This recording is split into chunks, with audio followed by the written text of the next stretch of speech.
an emotional connection, a rage, a fear. Negative emotions trump positive emotions, and hate and fear at the top of the list. So Mark Zuckerberg will say, we're just giving people what they want. We know what people gravitate towards to engage is this kind of hateful, fearful content.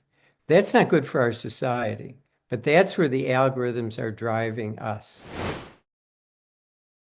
Where do you see the biggest problem when it comes to, extremist and biased in political information, lack of content moderation online? Do you see it on the major social media platforms? Do you see it on gaming websites? Do you see it in other places? The major social media platforms, I would say in particular Meta, Google, which is YouTube, uh, X, which is the former Twitter, they have abdicated responsibility for seriously moderating content that they know is harmful.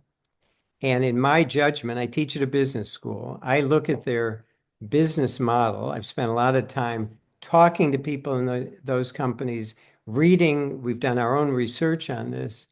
The model is engagement. They're basically advertising companies, and they're making hundreds of billions of dollars every year. We're the product, by the way. They're selling advertisers our data and our names. And so the secret sauce, the algorithms are basically feeding us, pushing us into the kinds of content that will stir our emotions because they know, we all know, that what gets somebody online and keeps them online is an emotional connection, a rage, a fear. Negative emotions trump positive emotions, and hate and fear at the top of the list. So Mark Zuckerberg will say, we're just giving people what they want. We know what people gravitate towards to engage is this kind of hateful, fearful content. That's not good for our society, but that's where the algorithms are driving us. And so my biggest fear is that the companies have put their bottom line ahead of what's good for society. I think they know full well that they are part of an ecosystem where we are increasingly at each other's throats. We're increasingly polarized. We increasingly have different sets of facts, Mhm. and it's not coincidental. Again, the internet didn't create that, but it's made it much worse. And the companies are not doing what I think they need to do to bring some order to that, to create some guardrails. That to me is the central problem. What is going to force them to do that? Well, for a long time, I started working on this. I actually started working on these issues as a big ally of the social media companies when I was in when I was in the government.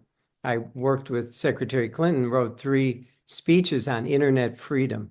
We called the internet the town hall of the 21st century. We were evangelists. We were very excited about it, Sounds and I so was naive, involved. sweet now. Yeah.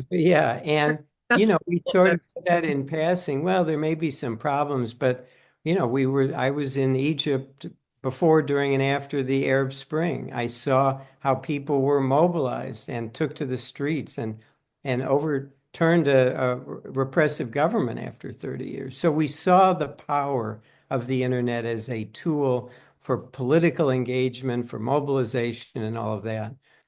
We didn't really anticipate as much as we should have that there would be so many no goodniks, so many people that would be essentially get onto the fact this is a tool for good or ill.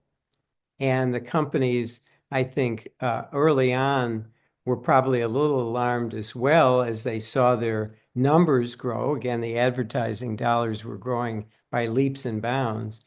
And as they realized, I think that this was a key, this was their secret sauce to keep people agitated, they became less enthusiastic about talking to folks like me about how you moderate content.